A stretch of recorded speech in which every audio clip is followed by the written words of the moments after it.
Pasar Cipulir ini telah ditutup sejak pemerintah Provinsi DKI Jakarta ini memberlakukan aturan PSBB atau pembatasan sosial berskala besar pada April lalu.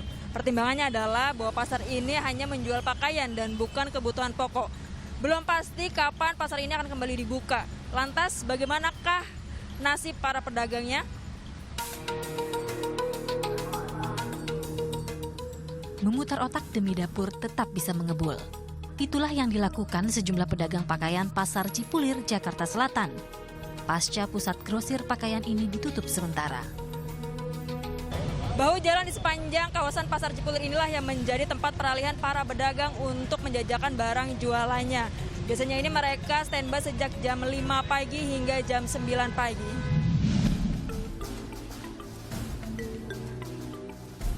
Momen Ramadan kali ini tak lagi menjadi waktu emas mendulang pendapatan. Mereka bahkan harus adu cerdik dengan petugas keamanan di lapangan. Pilihannya adalah mencari jalan atau kelaparan. Jadi bagaimana cara lagi, Bu? Kan pasar tutup, katanya 14 hari. Habis itu diperpanjang lagi. Kita kan butuh makan, butuh biaya hidup, Bu. Kontrakan rumah, biaya makan. Jadi terpaksa kita melakukan kayak gini, Bu. Ya kayak ginilah keadaan yang terpaksa kayak gini. Kalau nggak kayak gini, susah yang cari duit. Diusir terus sama Pol PP, dikejar-kejar. Nah, kalau nggak kayak gini nggak makan. Dengan menggunakan sepeda motor, aneka pakaian dijajakan di pinggir jalan.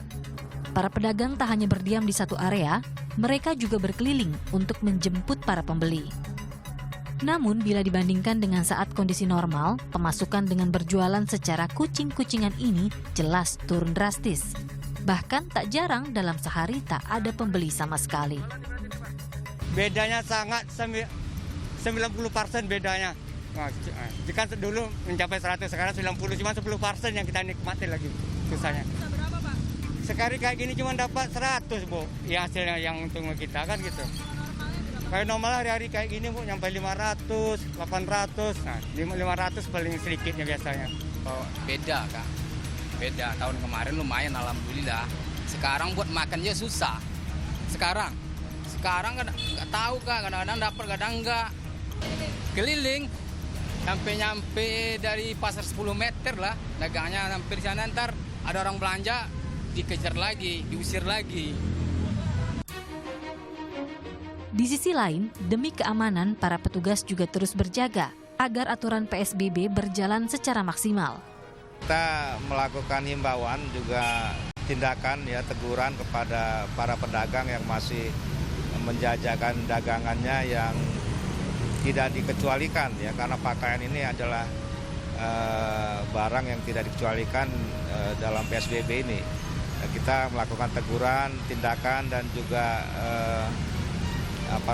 pernyataan sehingga mereka untuk tidak berdagang lagi di Pasar Cipulir ini. Para pedagang meminta keringanan untuk tetap dapat berjualan. Bahkan mereka siap diatur sesuai protokol keamanan. Aturan memang perlu ditegakkan untuk segera mengakhiri masa pandemi. Namun solusi bagi kepentingan rakyat juga penting untuk dicari. Dia Astria Bagus Darmawan melaporkan untuk NET.